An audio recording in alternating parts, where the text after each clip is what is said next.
So we described in the text what the equations look like, and what you'll do is you'll implement this member function, do time step prediction, which makes that prediction step happen. After you've done the prediction step, you're going to want to update what the view of the world looks like. Basically with the information you get from sensor observations, and so that's this step,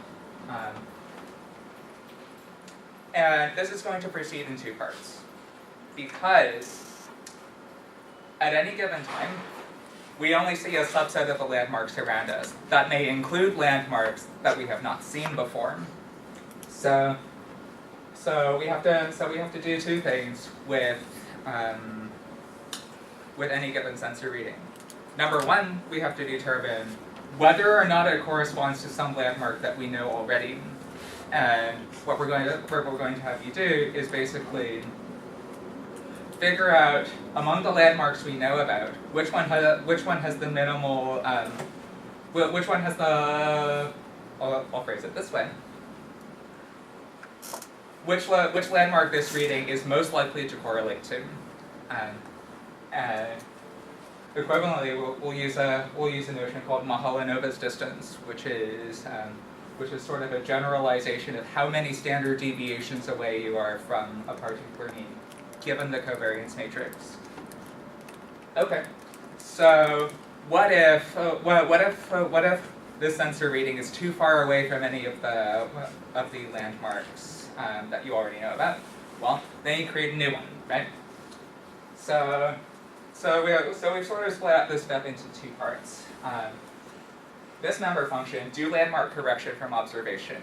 You're given an observation along with the sensor covariance, and what you'll want to do is either update the corresponding landmark in your existing map, or determine that the point doesn't match any of them, and then call it the next step, which is landmark initialization. We described how that's done in the text, and the member function is going to be called do landmark initialization.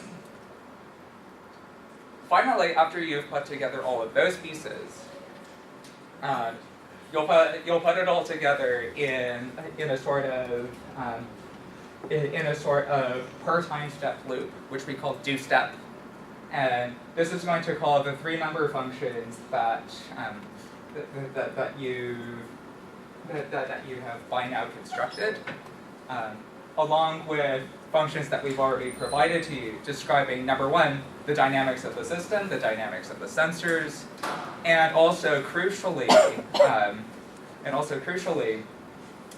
provide you the values of the necessary Jacobians, which you will need because some of these functions contain distinctly nonlinear components, and so you need to be able to linearize around your estimates. So that's the basic structure of what we're going to provide. Cool. So questions? Will we be doing loop closures? So in terms of loop closure, that's sort of baked into the notion of is this landmark observation corresponding to some landmark I've seen before, right? That's essentially what it is, and that's baked into the update step. Other questions? By the way, so who else worked on the problem set? Just to. So my friend Peter Morales. Please stand up and take a bow. Good. Peter Morales and my friend Keenan Albee, who is not here. Yeah, he's tracking satellites in space right now, if I remember correctly. There we go. Yeah. Excellent. Okay, well, thank you very much.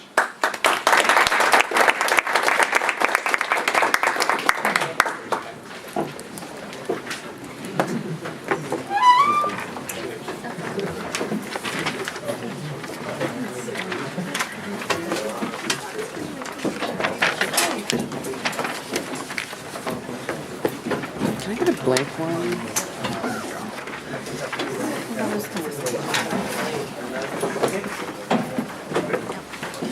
Yeah, just let me know. Good. We're Yeah, no, meeting in thanks. Hale outside. I- Okay.